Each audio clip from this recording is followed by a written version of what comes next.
Assalamualaikum warahmatullahi wabarakatuh.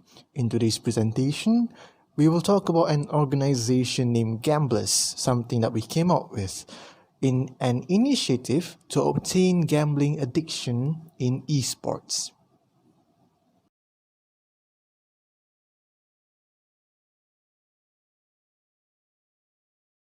First and foremost, hello. Our group consists of 3 people, which are Zarul Azhan bin Zani, Nurul Izzah binti Khirussaleh, and Syed Muhammad Danish Jafni bin Syed Farizal Aminy.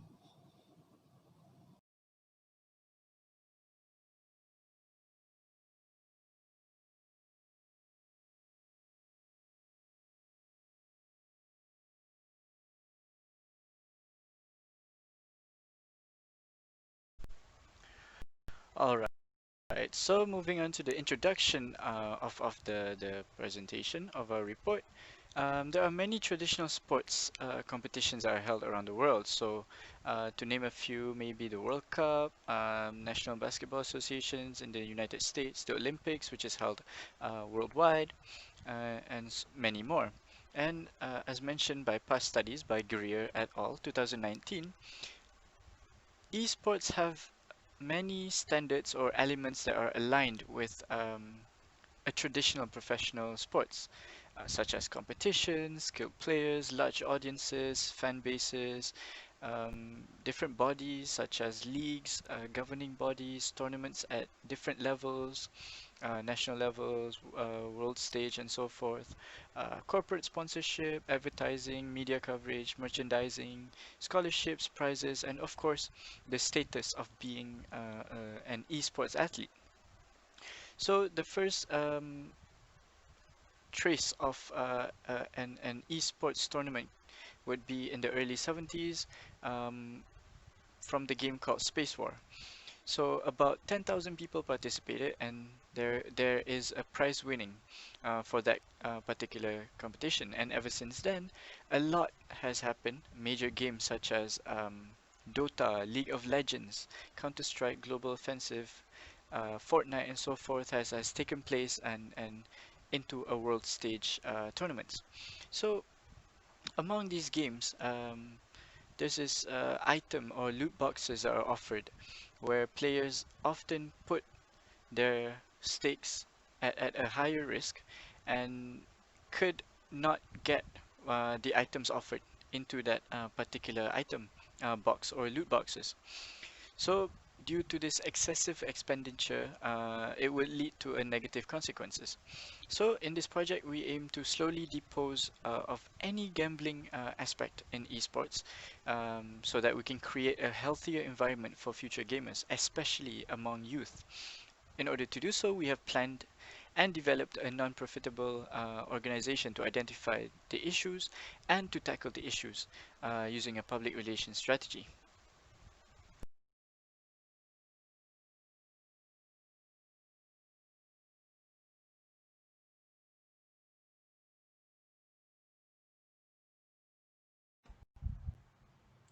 Hello, I'm Izzah, and now I'm going to continue with the social issue.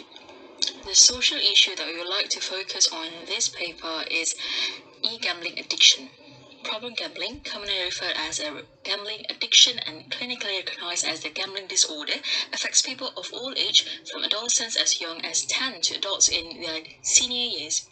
The increased availability of internet gambling, including mobile, has been one of the most significant changes to the gambling environment in the past 15 years. Showcasing internet gambling is the fastest growing mode of gambling and changing the way gamblers engage in this activity. There have been concerns that internet gambling may increase rates of disordered gambling issue due to the high level of accessibility, immersive interface, and ease at which money can be spent.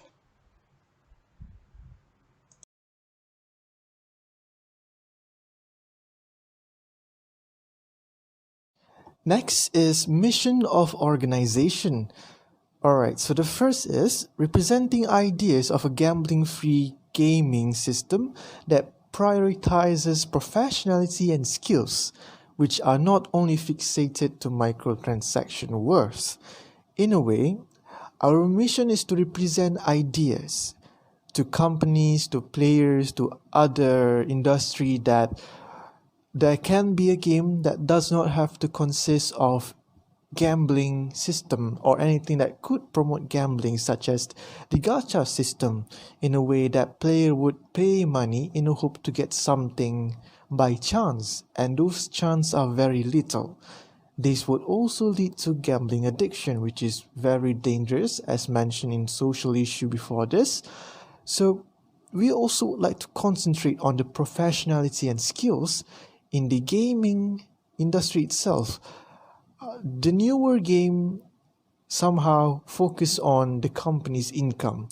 I'm not saying that it's wrong. It's in a way to keep the company living and as well continuing in making more games. However, when they make a system that is asking players to spend more money to get an item or to unlock certain features, that may promote gambling in a way that players are needed to spend something to unlock certain features to feel the benefit of it. Spending that money into it might promote into transaction worth that will have player think that this spending is their investment. Therefore, it is something that they expect to see benefiting them. Alright, so next is our vision. Our vision is to bring inspiration and as well realization to every gamers in the world. In a way, we would like to represent this idea to the gamers as well as our part of our vision that in the end it's all about skills and professionality, because even with microtransaction worth, some games are very concentrated on skills such as Dota 2, CSGO, or even other famous games like perhaps Mobile Legends, the famous ones. They are very concentrated on skills, and even if you have any transaction worth in it, it will not help you to win the game faster or better. So in the end, it's better to have more professionality, skills, or even cognitive capability and functions to be able to beat the game itself.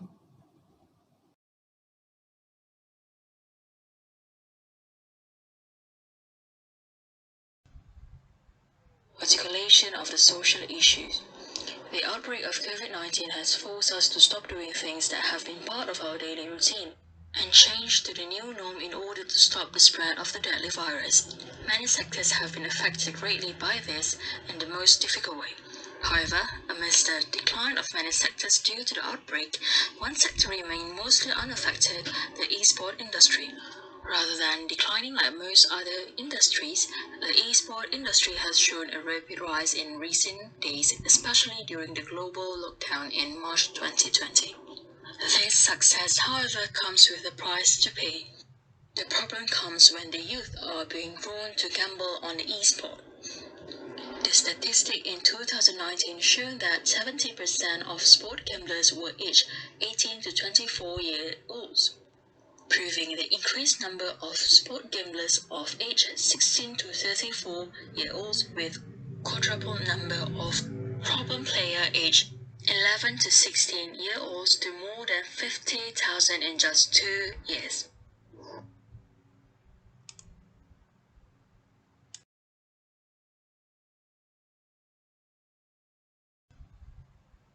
Articulation of the social issues.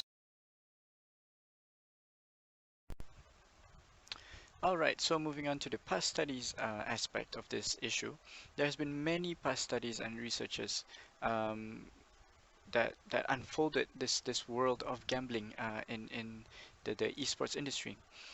Although esports has been popularized in the 21st century, um, the gambling aspect has been around since the early 1800s. So the reason why a lot of these games are famous, are popularized by gambling, is that these types of games are often categorized under what we would call PvP, or player versus player, where people, spectators, fans can bet and gamble on the performance of an esports player or an esports team. So, referring to the term gambling, there are a lots of odds and percentages or stakes in the favor of these players or teams that are competing. So it has been highlighted by Forrest that these types of gambling are often famous, or I would say um, a lot of the people involved in this gambling would be the male youths. So a study has also shown that a lot of players tend to put themselves at a higher risk of losing everything uh, on only one type of platform of betting in esports. So, many of these past researches has all led to the outcome of negative consequences of gambling in esports. So, because of this, there are negative consequences where a lot of these players will create a bad habit of losing their money every time they try to bet on something. So I feel that our strategy will help out in this process. And so moving on to the next part.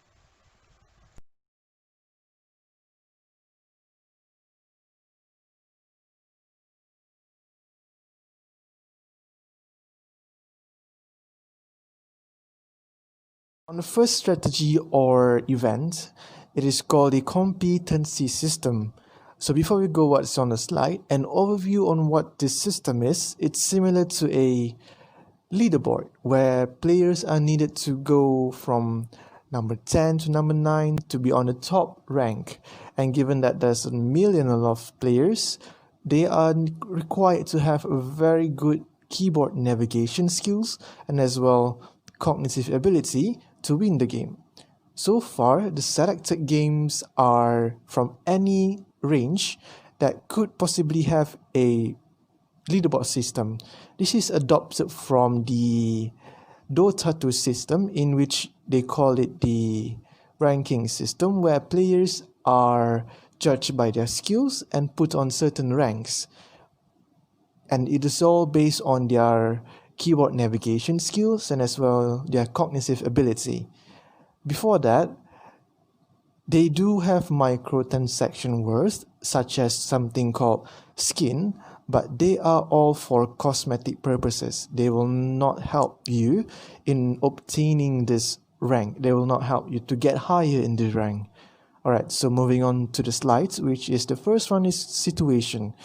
The situation is to remove any gambling application within the game. We would like to remove any sort of gambling or any sort of spending to get something in return by chance, completely removed from the game. And the objective is to replace that gambling system with this competency system. While our audience are mostly any online game companies, but we specifically would target MiHoYo or KOG because they are very heavy in this gacha system or gambling addiction system that could probably lead to they are very heavy in gacha system and gambling system that may lead to the social issue of gambling addiction. And our strategy is to exhibit the competency skills such as keyboard navigation and cognitive function, in which we would start putting them in ranks based on their skills in the game rather than to have them spend money to be on the top rank. And that is what these two companies are concentrated on. The more you spend on the game, the higher you get on the ranking. Next is tactics. I've specifically targeted to use the social diffusion theory because this would allow the players to judge by themselves for this system, and they would give feedback, and the only thing that other players would hear from a feedback is people who are professional. So when it comes to social diffusion theory, it is when another player would influence another player that would lead to another player influence another player and so on, changing their mindset on the gambling system that would potentially not even help them doing any benefit in this system. Next is budget. So we have a budget of 5,000 on the initial implementation where we represent our ideas to the companies, and we have another budget of 20,000 for maintenance and continuous updates for this system in order to continuously update the leaderboard.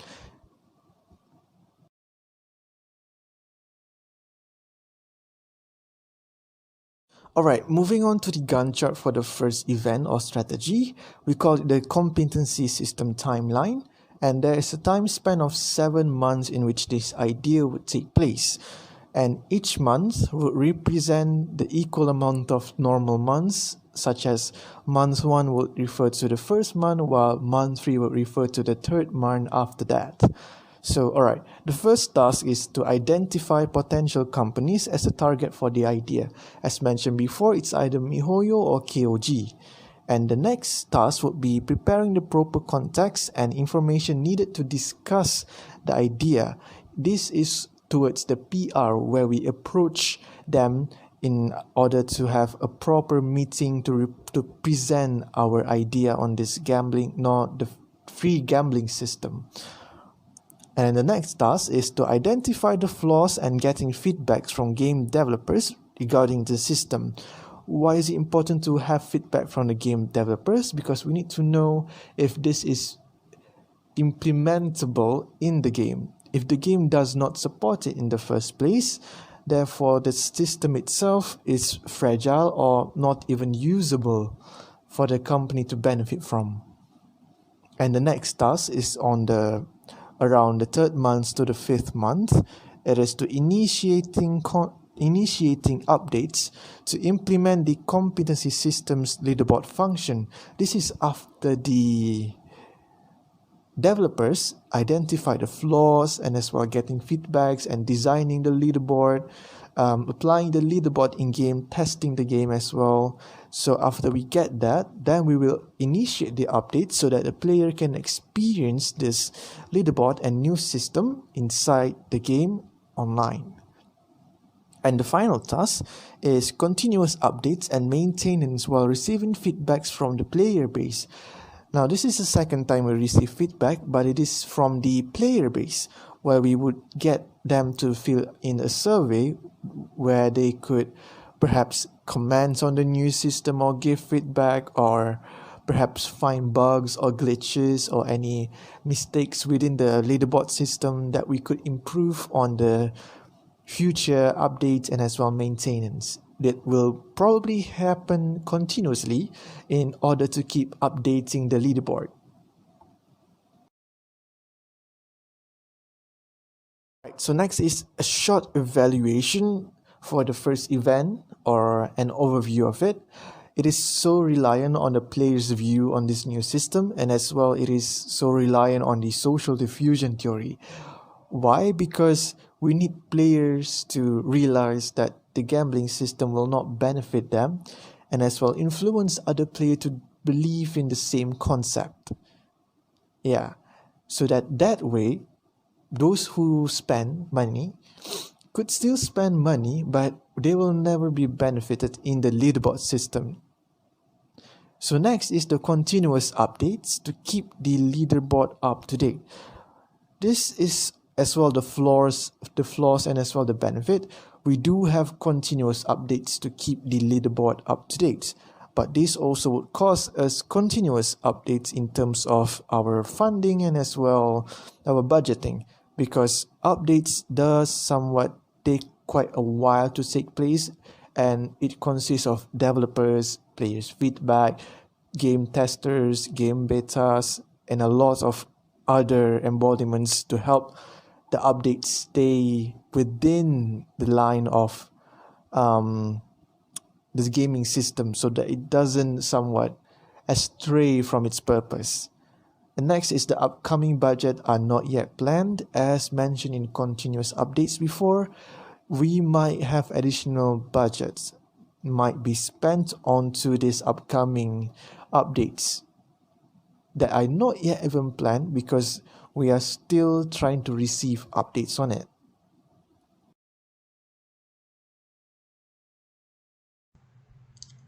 Event 2 Ambassador Informal Opinion leader theory is a theory where the person being in favor of his or her opinions and thoughts despite not having any official position. This theory should be applied in addressing this issue as the concern of increase of the number of e-sport gambling among the youth keeps on growing in the current time. Targeting youth as the main audience, the theory can be applied as the young people are easier to be influenced rather than the older public, especially if the opinions or suggestions are given by the people that they respect or comfortable with. Adopting this theory, the plan is to address notable e-sport figures in Malaysia as informal opinion leaders using the existing social media platforms such as Twitter, Instagram, YouTube, and Facebook. We will first ask their permission to be involved in the project whilst explaining to them the objective of the project and the organization. Famous Malaysian esport figures such as Farizal Zakaria, Chai Mushi Yifang, Zhang Meidwan Yeknai, and a few others will be briefed in detail on the current situation of esports gambling among the youth and how it will impact the future of the country. If they agree to take part in the project and be the ambassadors of the organization, we will then proceed with the future strategy, including the Say No to Online Gambling campaign that will be executed across social media platforms. This is the timeline of the plan. Evaluation. To conclude, the strategy should be able to influence youth to not be involved with the online gambling on the esport as the suggestion is given by the figures that they respect and look up to.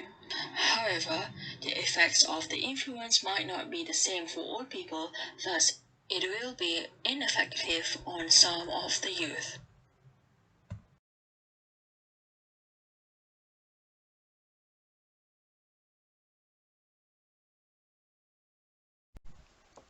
All right, so strategy number three would be by using higher authorities. So, when a lot of these movements or awareness are raised or given by a higher authority, a lot more people are likely to follow. A lot more people are likely to keep in mind these views or movements or awareness. So in this case, we would like to forward this motion to the higher authority, be it the legislative side or maybe the court, be it the governing side with the parliament and so forth. So this discussion, if successful, um, would bring the motion into parliament. So from there onwards, they can discuss and make amendments, um, and maybe add it onto the constitution regarding this issue of gambling in esports, because Islam is the main and the national, I would say, religion of Malaysia. That that would make gambling haram. Therefore, um, if any sort of gambling, doesn't matter in esports or in a traditional sports even, any activities would be considered illegal, and there would be a penalized system for such activities. So the usage of authority in this issue is, I guess, would be considered appropriate, and successful lawyers and ministers in the parliaments could communicate clearly, thoroughly, and persuasively regarding this issue. So, as I mentioned earlier, the motion of penalizing those who are encouraged in gambling um, would be pushed forward to the higher authority, so that any activities regarding um, gambling and so forth is slowed down by such things. So to bring forward this activity to the higher power could mean that we might have to spend a few ringgits. So the budget would consist of maybe about 10,000 ringgit, um, just for the legislative sector of the payment, to pay our lawyers and so forth. And would be collaboration with the ministries, maybe on the expenditure of resources such as social media, labor, and so forth. Besides that, you know, um, maybe a few ringgits, 1,000 ringgits, 2,000 ringgits on the execution of the campaign through social media, online platforms such as Instagram, Twitter, Facebook, just to raise this awareness. So this strategy laid out, I wouldn't say would completely abolish this whole issue of um, esports, gambling in esports, but it would just slowly abolish the activities, and it would create a healthier environment for gamers, especially among youth, because you know um, anything that is illegal or will be penalized is often followed by the rakyat, or the people.